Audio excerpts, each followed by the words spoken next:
নমস্কাৰ, চাই আছে ডেইলি অসম 24/7 ষ্টুডিঅ'ত মই জিৎজ্যোতি লস্কৰ আৰু এই মুহূৰ্তত দিবলৈ বিচাৰিছোঁ আপোনালোকক এটা গুৰুত্বপূৰ্ণ খবৰ।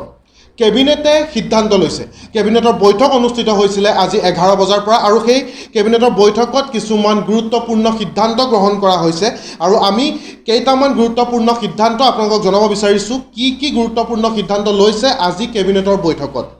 এইবাৰৰ পৰা প্ৰদান কৰা হ'ব অসম ৰত্ন, অসম বিভূষণ আৰু অসম ভূষণ।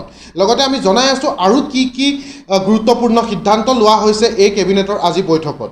কেবিনেটৰ বৈঠকত কেইবাটাও গুৰুত্বপূৰ্ণ সিদ্ধান্ত লোৱা হৈছে। তাৰে ভিতৰত এইবাৰৰ পৰা প্ৰতি বছৰে দিয়া হ'ব অসম ৰত্ন বঁটা, লগতে দিয়া হ'ব অসম বিভূষণ আৰু অসম ভূষণ বঁটাও। 3জনক দিয়া হ'ব অসম বিভূষণ আৰু 5জনক দিয়া হ'ব অসম ভূষণ বঁটা। আৰু লগতে আমি জনাব বিচাৰিছোঁ যে 10জন বিশেষ ব্যক্তিলৈ আগবঢ়োৱা হ'ব অসম শ্ৰী সন্মান। এটা বিশেষ দিনত প্ৰদান কৰা হ'ব এই বঁটাসমূহ আৰু এই সন্মানসমূহো এটা বিশেষ দিনত দিয়া হ'ব। সাহিত্যৰ বঁটাসমূহ হোমেন বৰগোহাঁইৰ জন্মদিনৰ দিনা দিয়া হ'ব বুলি সিদ্ধান্ত লোৱা হৈছে। ক্ৰীড়া বঁটাসমূহ অৰ্জুন ভোগেশ্বৰ বৰুৱাৰ জন্মদিনত প্ৰদান কৰা হ'ব আৰু লগতে আমি জনাওঁ যে শিল্পী বঁটাসমূহ শিল্পী দিৱসত দিয়া হ'ব। আৰু লগতে বহুতো গুৰুত্বপূৰ্ণ সিদ্ধান্ত লোৱা হৈছে, যেনে বৰদোৱা প্ৰকল্পক 35 বিঘা মাটি পুনৰ আবণ্টন দিয়া হৈছে। জিলা উপায়ুক্তসকলক বানপানী সাহায্যৰ বাবে সম্পূৰ্ণ কৰ্তৃত্ব প্ৰদান কৰা হ'ব। ক্ষয় ক্ষতিৰ অনুদানত উপায়ুক্তসকলে নিজেই অনুদান দিব পাৰিব বুলি এই কেবিনেটত আজি যি কেবিনেটৰ বৈঠক হৈছিলে তাত সিদ্ধান্ত লোৱা হৈছে। 1 এপ্ৰিলৰ পৰা 31 অক্টোবৰলৈ এই কৰ্তৃত্ব চলি থাকিব। সকলো চৰকাৰী কাৰ্যালয়ত ৰাষ্ট্ৰপতি আৰু গোপীনাথ বৰদলৈৰ ফটো থাকিব লাগিব। এইবাৰ বৈঠকত এটা গুৰুত্বপূৰ্ণ সিদ্ধান্ত লোৱা হৈছে যে সকলো চৰকাৰী কাৰ্যালয়ত ৰাষ্ট্ৰপতিৰ এখন ফটো আৰু লগতে গোপীনাথ বৰদলৈ এখন ফটো থাকিব লাগিব।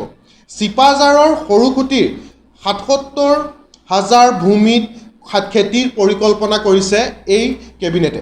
আজি যি বৈঠক হৈছিলে তাত এইটো এটা সিদ্ধান্ত লোৱা হৈছে যে চিপাঝাৰৰ সৰুখেতিৰ 77,000 ভূমিত খেতি কৰা হ'ব আৰু এই সন্দৰ্ভত এখন কমিটি গঠন কৰা হৈছে আৰু সেই কমিটিয়ে বাছি উলিয়াব কি খেতি কৰিলে লাভৱান হ'ব, কি খেতি কৰিলে লাভ হ'ব সেয়া তেওঁলোকে পৰ্যালোচনা কৰিব।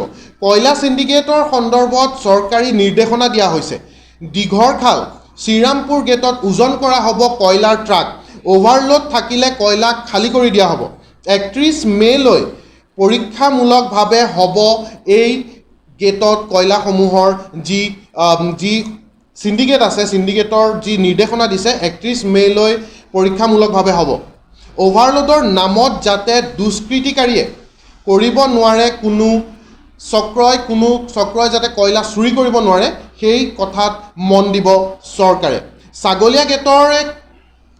ছাগলীয়া গেটৰে কয়লা ট্ৰাক যাব নোৱাৰিব। ছাগলীয়া গেটেৰে কয়লা ট্ৰাক যোৱাটো বন্ধ কৰি দিয়াৰ নিৰ্দেশ দিছে এই কেবিনেটৰ বৈঠকত। মেঘালয়ৰ পৰা অহা ট্ৰাকো হ'ব পৰীক্ষা। মেঘালয়ৰ পৰা যি কয়লাৰ ট্ৰাক আহে সেই ট্ৰাককো পৰীক্ষা কৰা হ'ব বুলি এটা সিদ্ধান্ত লোৱা হৈছে এই কেবিনেটৰ বৈঠকত। কোভেক্সিনৰ নাটনি 10 দিনৰ ভিতৰত দূৰ হ'ব বুলি প্ৰতিশ্ৰুতি দিছে এই কেবিনেটৰ বৈঠকত। বৰ্তমান 1.50 লাখ মজুত আছে বুলি জনোৱা হৈছে কোভেক্সিন। যদি কিবা অনিয়ম হৈছে তাৰ ব্যৱস্থা লোৱা হ'ব বুলিও প্ৰতিশ্ৰুতি দিছে এই কেবিনেটৰ বৈঠকত। 12 জুলাইৰ পৰা নতুন চৰকাৰৰ বাজেট অধিৱেশন আৰম্ভ হ'ব বুলি জনাইছে এই কেবিনেটৰ বৈঠকত আৰু 25 দিনীয়াকৈ চলিব এই কেবিনেটৰ অধিৱেশন। আমি লগতে আপোনালোকক আকৌ জনাব বিচাৰিছোঁ যে কেইটামান গুৰুত্বপূৰ্ণ সিদ্ধান্ত আছে ইয়াত, যেনে এইবাৰৰ পৰা প্ৰদান কৰা হ'ব অসম ৰত্ন, অসম বিভূষণ আৰু অসম ভূষণ। লগতে প্ৰদান কৰা হ'ব কিছু অসম শ্ৰী সন্মান 10জন বিশেষ ব্যক্তিলৈ। 3জনক দিয়া হ'ব বিভূষণ, অসম বিভূষণ আৰু 5জনক দিয়া হ'ব অসম ভূষণ বঁটা। এটা বিশেষ দিনত প্ৰদান কৰা হ'ব এই বঁটাসমূহ। লগতে আমি জনাওঁ যে জিলা উপায়ুক্তসকলক বানপানী সাহায্যৰ বাবে সম্পূৰ্ণ কৰ্তৃত্ব দিব আৰু চৰকাৰী কাৰ্যালয়সমূহত ৰাষ্ট্ৰপতি আৰু গোপীনাথ বৰদলৈ ফটো থাকিব লাগিব। এনেধৰণৰ বহুতো গুৰুত্বপূৰ্ণ সিদ্ধান্ত লৈছে আজি যি কেবিনেটৰ বৈঠক হৈছিলে আৰু আমি আপোনালোকক জনাই থাকিম আৰু গুৰুত্বপূৰ্ণ খবৰ। চাই থাকিব ডেইলি অসম 24/7। ধন্যবাদ।